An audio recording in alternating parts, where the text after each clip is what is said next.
ओम। दर्शन क्या है? दर्शन शब्द का तात्पर्य क्या है? दर्शन का लक्षण क्या है? इस पर जब हम विचार करते हैं तो इसके लिए महर्षियों ने एक व्युत्पत्ति दी है, आचार्यों ने एक लक्षण बताया है कि दृश्यते अनेन इति दर्शनम, अर्थात देखने का जो साधन है वह दर्शन है। तो सामान्य रूप से इसको देखें तो देखने का साधन क्या होता है? देखने के साधन आंख होती है, आंख से हम देखते हैं। तो आंख से देखना ये दर्शन है। जैसे हम कहीं जाते हैं मंदिर में और आंखों से भगवान की छवि देख लेते हैं तो कहते हैं कि भगवान का दर्शन हो गया। तो आंखों के माध्यम से दर्शन, यह दर्शन शब्द का अर्थ सामान्य है और यह दर्शन तो पशु पक्षी भी अपने आंखों से करते हैं। परंतु जिस दर्शन शास्त्र में दर्शन शब्द का प्रयोग किया जाता है वह क्या केवल इतना ही है दर्शन शब्द का अर्थ? आंखों से देखना मात्र दर्शन है। तो कहते हैं कि देखने का जो साधन है वह तो दर्शन है। परंतु यहां पर दर्शन शास्त्र हम पढ़ने जा रहे हैं, बहुत जिज्ञासा है कि आखिर दर्शन में क्या है, किस प्रकार का दर्शन है ये। तो वह दर्शन सामान्य दर्शन नहीं है, अभी तो यहां पर इसका विशिष्ट लक्षण है। चक्षु से देखना मात्र दर्शन नहीं, चक्षु से भी देखा जाता है, लेकिन ये चक्षु भी तीन प्रकार की होती है। ये जो चक्षु है जिसमें हम देख रहे हैं ये चर्म चक्षु है।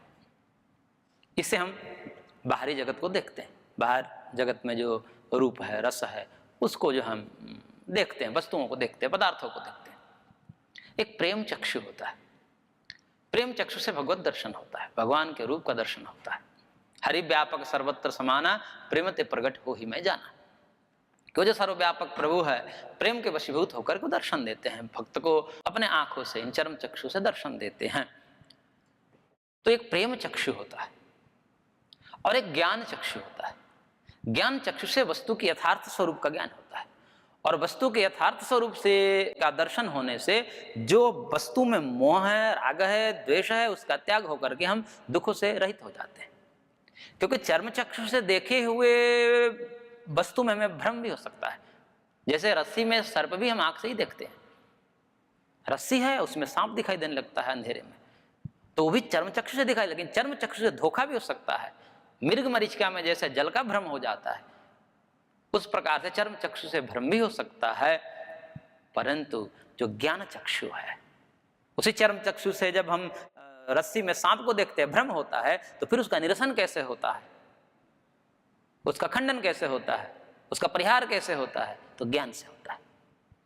फिर हम ज्ञान करके, ऊहा करके, तर्क करके ये रस्सी नहीं है, सांप है, अथवा सांप नहीं रस्सी ही है, और इस प्रकार से निर्णय करके हम भय रहित हो जाते हैं और दुख से रहित हो जाते हैं। तो इसी प्रकार यहाँ पर दर्शन का तात्पर्य है ज्ञान से।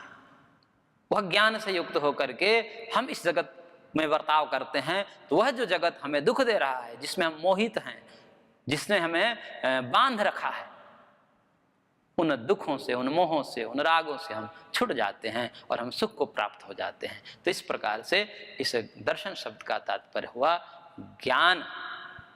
उस ज्ञान चक्षु से हम इस जगत को देखते हैं, तो यह दर्शन शब्द का तात्पर्य है। इसे ही फिलोसफी जो अंग्रेजी शब्द हैं, उसमें जो ग्रीक शब्द दो शब्दों से मिलाकर बनाते हैं, फिलोस और सोफिया, ज्ञान के प्रति प्रेम, तो वही तात्पर्य उन्होंने भी व्यक्त किया है।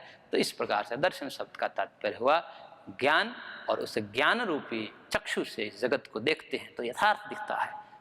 जगत जैसा है वैसा दिखता है, तो वस्तु जैसी है वैसे दिखती है, तो हमें दुख नहीं होता है, भ्रम नहीं होता, मोह नहीं होता है, हम सुखी होते हैं, हम शांत होते हैं। तो इस प्रकार से दर्शन शब्द का अर्थ हुआ।